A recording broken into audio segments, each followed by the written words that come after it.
ಅಲ್ರಿ ಶ್ವೇತಾ, ಏನೋ ತೋರಿಸ್ತೇನೆ ಅಂದ್ರಿ ಪುರಿ ಯಾವ್ದೋ ಬೆಟ್ಗೆರಿ ಚಟ್ನಿ ಅಂತೇಳಿ, ನೀವ ತಿನ್ಕೋತ ಕೂತಿರ್ಲ ತೋರ್ಸೋದ್ ಬಿಟ್ಟ. ಅದ್ ನೋಡಿದ ಕೂಡಲೇ ಫಸ್ಟ್ ತಿನ್ಬೇಕು ಅನ್ನಿಸ್ತ, ರೆಡಿ ಮಾಡೇನಿ. ಮಸ್ತ್ ಅಂದ್ರ ಮಸ್ತ್ ಆಗೈತಿ.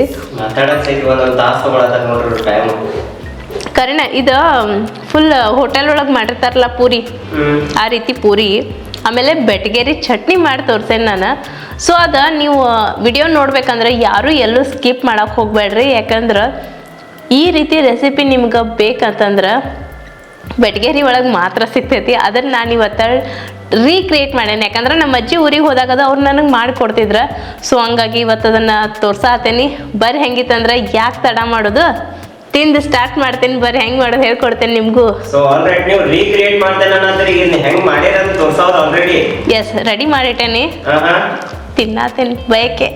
ಓಕೆ, ತಿನ್ರಿ. ಸೊ ನಮ್ಮ ಶ್ವೇತಾ ಅವ್ರ ಹೆಂಗ್ ರೀಕ್ರಿಯೇಟ್ ಮಾಡ್ಯಾರ ಅಂತ ತೋರಿಸ್ತಾರ. Let's get in.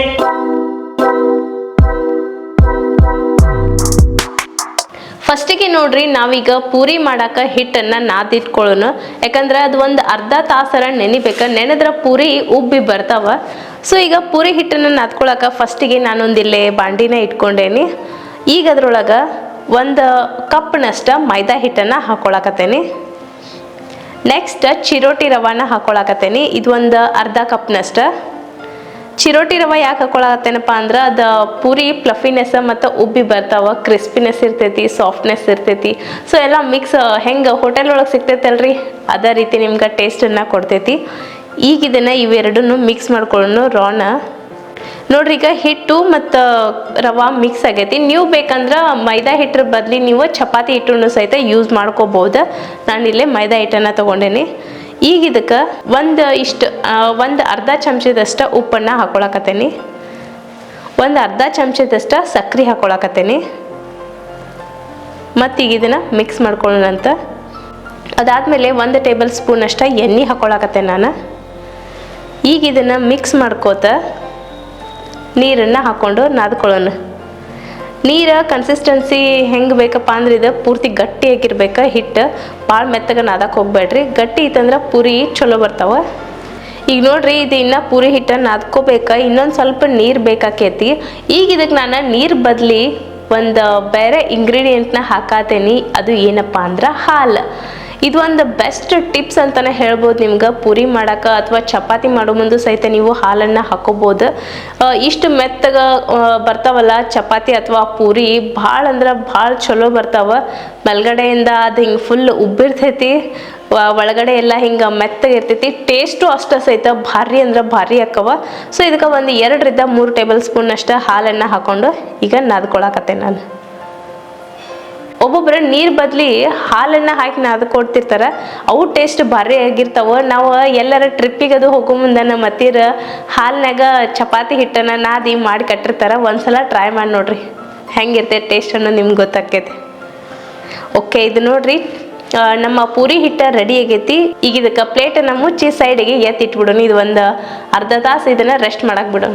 ಹಿಟ್ಟಂತರೂ ನಾದಿಟ್ಟಾತ, ಅರ್ಧ ತಾಸು ಏನು ಮಾಡೋದ್ರಿ. ಈಗ ಅಲ್ಲಿ ಮಟ ನಾವು ಚಟ್ನಿನ ಪಟಾಪಟ್ ಅಂತ ಹೇಳಿ ರೆಡಿ ಮಾಡ್ಕೊಂಡು ಬಿಡೋಣಂತ.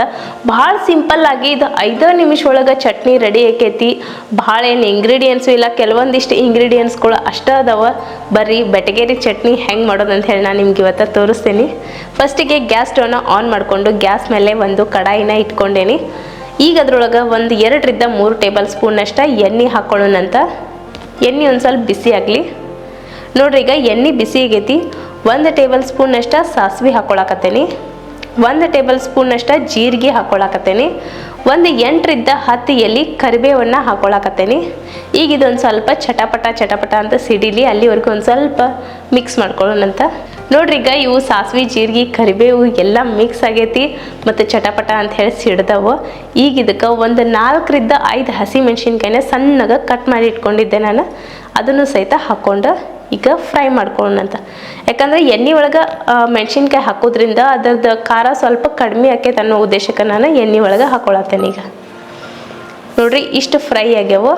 ಈಗ ಒಂದು 4 ಉಳ್ಳಾಗಡ್ಡಿನ ಸಣ್ಣಗೆ ಕಟ್ ಮಾಡಿ ಇಟ್ಕೊಂಡಿದ್ದೆ ನಾನು, ಅದನ್ನು ಸಹಿತ ಹಾಕ್ಕೊಳಕತ್ತೇನೆ. ಇವು ಕಲರ್ ಎಲ್ಲ ಚೇಂಜ್ ಆಗಬೇಕಾ, ಸ್ವಲ್ಪ ಬ್ರೌನ್ ಕಲರ್ ಬರೋವರೆಗೂ ಇವನ್ನ ಎಣ್ಣೆ ಒಳಗೆ ಫ್ರೈ ಮಾಡ್ಕೊಳ್ಳೋಣಂತ. ನೋಡ್ರಿ ಉಳ್ಳಾಗಡ್ಡಿ ಎಲ್ಲ ಕಲರ್ ಚೇಂಜ್ ಆಗ್ಯಾವ. ಇಷ್ಟು ಫ್ರೈ ಆದ್ರೆ ಸಾಕು. ಈಗ ನಾವು ಇದಕ್ಕೆ ಅರ್ಶಿನ ಪೌಡರ್ನ ಹಾಕೊಳ್ಳೋಣ. ಒಂದು ಚಿಟಿಕೆ ಅಷ್ಟು ಅರ್ಶಿನ ಪೌಡರ್, ಆಮೇಲೆ ಸಕ್ಕರೆ ಹಾಕೊಳಕತ್ತೀನಿ 1 ಟೇಬಲ್ ಸ್ಪೂನ್ ಅಷ್ಟು. ಉಪ್ಪು ಹಾಕೊಳ್ಳೋಣಂತ ರುಚಿಗೆ ತಕ್ಕಷ್ಟು. ಈಗ ಇದನ್ನು ಮತ್ತೆ ಮಿಕ್ಸ್ ಮಾಡ್ಕೊಳ್ಳೋಣ. ನೋಡ್ರಿ ಇದ ಮಿಕ್ಸ್ ಆತ. ಈಗ ಇದಕ್ಕೆ ಮೇಲ್ಗಡೆ ಸ್ವಲ್ಪ ಕೊತ್ತಂಬರಿ ಸೊಪ್ಪನ್ನು ಹಾಕಿ ಮಿಕ್ಸ್ ಮಾಡಿ ಗ್ಯಾಸ್ ಸ್ಟವ್ನ ಆಫ್ ಮಾಡ್ಕೊಂಡು ಬಿಡೋನು. ಇದನ್ನು ತಣ್ಣಗೆ ಹಾಕಕ್ಕೆ ಬಿಡೋನು. ಇದು ಪೂರ್ತಿ ಒಗ್ಗರ್ನಿ ತಣ್ಣಗಾಗ್ಬೇಕು. ತಣ್ಣಗಾಗಿಂದ ನೆಕ್ಸ್ಟ್ ಸ್ಟೆಪ್ ಏನಂತ ಹೇಳ್ತೇನೆ. ನೋಡ್ರಿ ಈಗ ಒಗ್ಗರ್ನಿ ಅಂತೂ ತಣ್ಣಗಾಗೈತಿ. ಈಗ ಅದ್ರೊಳಗೆ ನಾವು ಏನು ಹಾಕ್ಬೇಕಪ್ಪ ಅಂತಂದ್ರೆ ಪುಟಾಣಿ ಹಿಟ್ಟಿಂದ ಒಂದು ಏನದ ಸ್ಲರಿನ ರೆಡಿ ಮಾಡಿ ಹಾಕ್ಬೇಕು. ಆ ಸರಿಗೂ ಒಂದು ಐಟಮ್ ಐತಿ, ಅದನ್ನು ಆ್ಯಡ್ ಮಾಡಿ ಹಾಕ್ಬೇಕು. ಅದೇನಂತೇಳಿ ಹೇಳ್ತೇನೆ ನಿಮ್ಗೆ. ನೋಡ್ರಿ ಇಲ್ಲೇ ಒಂದು ಬೌಲನ್ನು ತೊಗೊಂಡೇನಿ. ಈಗ ಅದಕ್ಕೆ ಒಂದು 3 4 ಟೇಬಲ್ ಸ್ಪೂನ್ ಅಷ್ಟು ಪುಟಾಣಿ ಹಿಟ್ಟನ್ನು ಹಾಕೊಳಕತ್ತೇನಿ. ಈಗ ಇದಕ್ಕೆ ಒಂದು 2 ಟೇಬಲ್ ಸ್ಪೂನ್ ಅಷ್ಟು ಮೊಸರನ್ನು ಹಾಕೊಳಕತ್ತೇನೆ ನಾನು. ನೆಕ್ಸ್ಟ್ ನೀರು ಹಾಕ್ಕೊಂಡು ಇದನ್ನು ಮಿಕ್ಸ್ ಮಾಡ್ಕೊಳ್ಳೋನು. ಇದ್ರ ಕನ್ಸಿಸ್ಟೆನ್ಸಿ ನಿಮ್ಗೆ ತೆಳ್ಳಗಬೇಕಂದ್ರೆ ಸ್ವಲ್ಪ ನೀರು ಹಾಕೋರಿ, ಅಥವಾ ಗಟ್ಟಿ ಬೇಕಂದ್ರೆ ಸ್ವಲ್ಪ ಕಡಿಮೆ ನೀರು ಹಾಕ್ಕೊಂಡು ಮಾಡ್ಕೋಬೋದು ನೀವು ಇದನ್ನು. ಬಟ್ ಇದು ಚಟ್ನಿ ಹೆಂಗಿರ್ಬೇಕಪ್ಪ ಅಂದ್ರೆ ಮೀಡಿಯಮ್ ಇರ್ಬೇಕು. ಭಾಳ ಗಟ್ಟಿನೂ ಅಲ್ಲ, ಭಾಳ ತೆಳ್ಳಗೂ ಅಲ್ಲ. ನೋಡ್ರಿ ಈ ರೀತಿಯಾಗಿ ಕನ್ಸಿಸ್ಟೆನ್ಸಿ ರೆಡಿ ಆಗೈತಿ. ಈಗ ಇದನ್ನು ಈ ಒಗ್ಗರಣೆ ಒಳಗೆ ಹಾಕಿ ಮಿಕ್ಸ್ ಮಾಡ್ಕೊಳ್ಳೋಣ ಅಂತ. ನೆನಪಿರಲಿ, ನಾನು ಇದನ್ನು ಚಟ್ನಿ ಮಾಡತ್ತಿದ್ದ 3 4 ಜನಕ್ಕೆ ಆಗೋ ಅಷ್ಟೇ. ಸೊ ನಿಮ್ಗೆ ಕ್ವಾಂಟಿಟಿ ಜಾಸ್ತಿ ಬೇಕಂದ್ರೆ ಇದ್ರ ಡಬಲ್ ಇಂಗ್ರೀಡಿಯೆಂಟ್ಸ್ನ ನೀವು ಆ್ಯಡ್ ಮಾಡಿಕೊಂಡು ಮಾಡ್ಕೋಬೋದು. ನೋಡ್ರಿ ಈಗ ಚಟ್ನಿ ಮಿಕ್ಸ್ ಆಗಿ ರೆಡಿ ಆಗೈತಿ. ಎಷ್ಟು ಲಘು ಹೆಂಗೆ ಕಲರ್ ಚೇಂಜ್ ಆಯ್ತು ಅಂತ ಹೇಳಿ. ಈಗ ಇದಕ್ಕೆ ಮೇಲ್ಗಡೆ ಸ್ವಲ್ಪ ಕೊತ್ತಂಬರಿ ಸೊಪ್ಪನ್ನು ಉದುರಿಸ್ಕೊಂಡು ಈಗ ಬೆಟಗೇರಿ ಚಟ್ನಿ ರೆಡಿ ಆಗೈತಿ. ಇದನ್ನು ಯಾವುದೇ ಕಾರಣಕ್ಕೂ ಮತ್ತು ನೀವು ಬಿಸಿ ಮಾಡಿಗಿಡೀರಿ, ಕುದ್ಸಕ್ಕೆ ಹೋಗ್ಬೇಡ್ರಿ. ಇದು ಹಿಂಗೆ ಇರಬೇಕು ಚಟ್ನಿ, ಹಿಂಗೆ ತಿನ್ಬೇಕು ಇದನ್ನು, ಅಂದ್ರೆ ಅದರ ಟೇಸ್ಟ್ ಚಲೋ ಬರ್ತೈತಿ. ಮತ್ತು ಇದನ್ನು ಕುದಿಸಿ ಕೆಡ್ಸಕ್ಕೆ ಹೋಗ್ಬೇಡ್ರಿ. ಇದೀಗ ರೆಡಿ ಆಗೈತಿ. ನೆಕ್ಸ್ಟ್ ಏನಪ್ಪ ಅಂದ್ರೆ ಇದನ್ನೀಗ ಸೈಡಿಗೆ ಎತ್ತಿಡೋಣ ಫಸ್ಟ್. ನೋಡ್ರಿ ಚಟ್ನಿ ರೆಡಿ ಮಾಡಿಟ್ಟು 1 ತಾಸು ಆತು ನಾನು. ಯಾಕಂದ್ರೆ ಹಿಟ್ಟು ರೆಸ್ಟ್ ಮಾಡಲಿ ಅಂತ ಹೇಳಿ ಬಿಟ್ಟಿದ್ನಿ. ಹಂಗೆ ನನಗೂ ಒಂಚೂರು ರೆಸ್ಟ್ ಆಕೈತೆ ಅಂತ ಹೇಳಿ ರೆಸ್ಟ್ ಮಾಡಿ ಬಂದು ಈಗ ಬಂದು ನೋಡಾತೀನಿ. ನೋಡ್ಬೋದು ನೀವು ಹಿಟ್ಟು ಯಾವ ರೀತಿಯಾಗಿ ನೆಂದೈತೆ ಅಂತ ಹೇಳಿ. ಮಸ್ತ್ ಅಂದ್ರೆ ಮಸ್ತ್ ನೆಂದೈತಿ. ಬರೀಗ ಪೂರಿ ಲಟ್ಸೋಣಂತ. ಫಸ್ಟಿಗೆ ಏನಿಲ್ಲ, ಮಾಮೂಲಿ ನಾವು ಹಿಂಗೆ ಒಂದೊಂದು ಉಳ್ಳಿ ರೆಡಿ ಮಾಡಿ ಇಟ್ಕೊಳ್ಳೋಣ. ಆಮೇಲೆ ಅದನ್ನ ತಗೊಂಡು ರೌಂಡಾಗಿ ಮಾಡ್ಕೊಳ್ಳೋಣ. ನೆಕ್ಸ್ಟ್ ಇನ್ನೇನಿಲ್ಲ, ಕಲ್ ಮೇಲೆ ಒಂದು ಸ್ವಲ್ಪ ಒಣ ಹಿಟ್ಟು ಹಾಕೊಳ್ಳೋಣ. ಈ ಉಳ್ಳಿ ಹಿಟ್ಟು ಲಟ್ಸೋನು. ಇಷ್ಟು ಲಟ್ಸಿದ್ರೆ ಸಾಕು, ಪೂರಿ ರೆಡಿ ಆಕೈತಿ. ಎಲ್ಲರಿಗೂ ಇದು ಕಾಮನ್ ಆಗಿ ಮನೆಯೊಳಗೆ ಗೊತ್ತಿದ್ದೇ ಇರ್ತೈತಿ ಪೂರಿ ಹೆಂಗೆ ಲಟ್ಸೋದು ಅಂತ ಹೇಳಿ. ಸೊ ಇಷ್ಟಾದ್ರೆ ಸಾಕು. ಒಂದು ಪೂರಿ ಎಷ್ಟು ಸೈಜ್ ಆಗ್ಬೇಕು ನೋಡ್ರಿ. ಓಕೆ, ಫೈನಲಿ ಇಷ್ಟಾದ್ರೆ ಸಾಕು. ಈಗ ಎಲ್ಲ ಪೂರಿಗಳ್ನ ಇದೇ ರೀತಿ ರೆಡಿ ಮಾಡಿ ಇಟ್ಕೋತೇನೆ. ನೋಡ್ರಿ ಈಗ ಎಲ್ಲ ಪೂರಿನ ನಾನು ಲಟ್ಟಿಸಿ ಇಟ್ಕೊಂಡೇನಿ. ಈಗ ನೆಕ್ಸ್ಟ್ ಗ್ಯಾಸ್ ಸ್ಟವ್ನ ಆನ್ ಮಾಡಿಕೊಂಡು ಇದ್ರ ಮೇಲೆ ಒಂದು ಕಡಾಯಿ ಇಟ್ಕೊಳಕತ್ತೇನಿ. ಈಗ ಅದ್ರೊಳಗೆ ಎಣ್ಣೆ ಬಿಸಿ ಮಾಡಕ್ಕೆ ಇಡಾಕತ್ತೇನಿ. ಎಣ್ಣೆ ಕಾಯ್ದಿರುತ್ತೆ ಫುಲ್ ಚಂದಾಗ. ಈಗ ನೋಡ್ರಿ ಎಣ್ಣೆ ಬಿಸಿ ಆಗೈತಿದ. ನಾನು ಇದನ್ನು ಮೀಡಿಯಮ್ ಟು ಲೋ ಫ್ಲೇಮ್ ಒಳಗೆ ಇಟ್ಟೇನಿ. ಭಾಳ ಜಾಸ್ತಿ ಇಟ್ರೆ ಪೂರಿ ಲಘು ಹೊತ್ತಿ ಬಿಡ್ತಾವೆ, ಕಡಿಮೆ ಇಟ್ರೆ ಎಣ್ಣೆ ಕುಡಿದು ಬಿಡ್ತಾವೆ. ಮತ್ತು ನೆನಪಿರ್ಲಿ, ಪೂರಿ ಕರಿಯೋ ಮುಂದೆ ಎಣ್ಣೆ ಹಾಕಕ್ಕೆ ಕಂಜೂಸ್ತನ ಮಾಡಕ್ಕೆ ಹೋಗ್ಬೇಡ್ರಿ. ಇಲ್ಲ ಅಂದ್ರೆ ಇದ್ದು ಬಿದ್ದಿದ್ದು ಎಣ್ಣೆನೂ ಸಹಿತ ಪೂರಿ ಎಲ್ಲ ಕುಡಿದು ಬಿಡ್ತಾವೆ. ಹೀಗಾಗಿ ಸ್ವಲ್ಪ ಎಣ್ಣೆ ಜಾಸ್ತಿನೇ ಇರ್ಬೇಕು ಇದ್ರದ್ದು. ಈಗ ಎಣ್ಣೆ ಬಿಸಿ ಆಗೈತಿ. ಒಂದೊಂದು ಪೂರಿ ತೊಗೊಂಡು ಎಣ್ಣೆ ಒಳಗೆ ಬಿಡೋಣಂತ. ನೋಡ್ರಿ ಎಷ್ಟು ಚಂದ ಉಬ್ಬಾಕತ್ತವ. ಪುರಿಗಳ ಅಂಗಡಿಯ ನಾಗಣ್ಣ ಕಿಟ್ಟಪ್ಪ ಅದು. ಓಕೆ ನೋಡ್ರಿ, ಇದು ಫ್ರೈ ಆಗೈತೆ ಒಂದು ಸೈಡ್. ಈಗ ಇದನ್ನ ನೆಕ್ಸ್ಟ್ ಟರ್ನ್ ಮಾಡ್ಕೊಳ್ಳೋನು. 2 ಸೈಡ್ ಪೂರಿ ಕರೆದು ರೆಡಿ ಆಗೈತಿ. ಇದನ್ನೀಗ ಒಂದು ಪ್ಲೇಟಿಗೆ ತಕ್ಕೋತೇನೆ. ಎಲ್ಲ ಪೂರಿಗಳ್ನು ಇದೇ ರೀತಿಯಾಗಿ ಕರ್ಕೋತೇನೆ. ನೆಕ್ಸ್ಟ್ ನನ್ನ ಸ್ಟೈಲ್ ಒಳಗೆ ನಾ ಹೆಂಗೆ ಸರ್ವ್ ಮಾಡ್ತೇನೆ ಮತ್ತು ಟೇಸ್ಟ್ ಹೆಂಗಿರ್ತೈತೆ ಅನ್ನೋದನ್ನು ತಿಂದು ನೋಡಕ್ಕೆ ನಾನು ವೇಟ್ ಮಾಡತ್ತೇನೆ. ಬರ್ರಿ.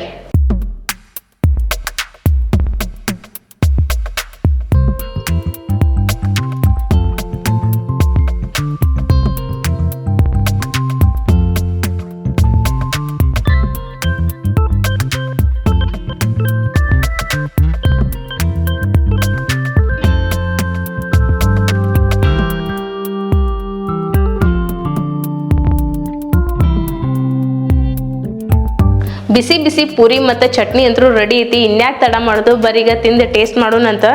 ನೋಡ್ಬೋದು ನೀವು ಪೂರಿ ಎಷ್ಟು ಚಂದ ಉಬ್ಬ್ಯವ. ಈಗ ಫಸ್ಟ್ ಪೂರಿನ ಕಟ್ ಮಾಡಿ ಈ ಬೆಟಗೇರಿ ಚಟ್ನಿ ಒಳಗೆ ಎದ್ಕೊಂಡು ತಿಂತಾ ಇದ್ರೆ ಆಹಾ ಏನು ಅದ್ಭುತ ರೀ. ಭಾರಿ ಅಂದ್ರೆ ಭಾರಿ ಆಗ್ಯಾವ. ಒಂದು ಸೆಕೆಂಡಿಗೆ ನಾ ಸಣ್ಣಕ್ಕಿದ್ದಾಗಿಂದೆಲ್ಲ ಹಿಂಗೆ ರಪ್ ಅಂತೇಳಿ ಹಾದು ಹೋಗ್ಬಿಡ್ತು ನೋಡ್ರಿ. ಯಾಕಂದ್ರೆ ನಮ್ಮ ಅಜ್ಜಿ ಭಾಳ ಮಾಡ್ತಿದ್ರು. ನಾವು ಸೂಟಿಗದು ಊರಿಗೆ ಹೋದಾಗ ಇದು ಬೆಟಗೇರಿ ಚಟ್ನಿ ಮತ್ತು ಪೂರಿ ಮಾಡಿಕೊಡೋರು ಅವ್ರು. ಸೊ ಇವತ್ತು ಅದನ್ನು ನಾನು ನಿಮ್ಗೆ ರೀಕ್ರಿಯೇಟ್ ಮಾಡಿ ತೋರಿಸೇನಿ. ನೀವು ಒಂದ್ಸಲ ಮನೆ ಒಳಗೆ ಟ್ರೈ ಮಾಡಿ ಹೆಂಗಾಗೈತೆ ಅನ್ನೋದನ್ನು ಕಮೆಂಟ್ ಮಾಡಿ ಹೇಳ್ರಿ. ಇವತ್ತಿನ ಎಪಿಸೋಡ್ ಅಂತ ನೋಡಿದ್ರೆ ನೀವು ಹೆಂಗೆ ಅನಿಸ್ತು ನಿಮ್ಗೆ? ಇವತ್ತಿನ ಎಪಿಸೋಡ್ ಇಷ್ಟ ಆಗಿತ್ತಂದ್ರೆ ಲೈಕ್ ಮಾಡಿರಿ, ಇಷ್ಟ ಆಗಿರಲಿಲ್ಲ ಅಂದರೆ ಯಾಕೆ ಇಷ್ಟ ಆಗಿಲ್ಲ ಅಂತ ಕಮೆಂಟ್ ಮಾಡಿ ಹೇಳ್ರಿ ಅಂತ ಹೇಳ್ತಾ ಇವತ್ತಿನ ಎಪಿಸೋಡ್ನ ಇಲ್ಲೇ ಎಂಡ್ ಮಾಡಿ ಮತ್ತೊಂದು ಹೊಸ ರೆಸಿಪಿ ಒಳಗೆ ಸಿಗೋಣಂತ. ಅದು ಅಲ್ದ ನೀವು ಯಾರ ನಮ್ಮ ಕಾರ್ಯಕ್ರಮಕ್ಕೆ ಬಂದು ಭಾಗವಹಿಸಬೇಕು ಅನ್ನೋ ಆಸಕ್ತಿ ನಿಮ್ಗೇನಾದರೂ ಇತ್ತಂದ್ರೆ 9916991635 ನಂಬರ್ಗೆ ಮೆಸೇಜನ್ನು ಮಾಡಿರಿ. ನೀವು ಸಹಿತ ನಮ್ಮ ಕಾರ್ಯಕ್ರಮಕ್ಕೆ ಬಂದ ನಿಮ್ಮ ಕೈ ರುಚಿನ ತೋರಿಸ್ಬೋದು. Until then have a good day, love you all, bye, take care.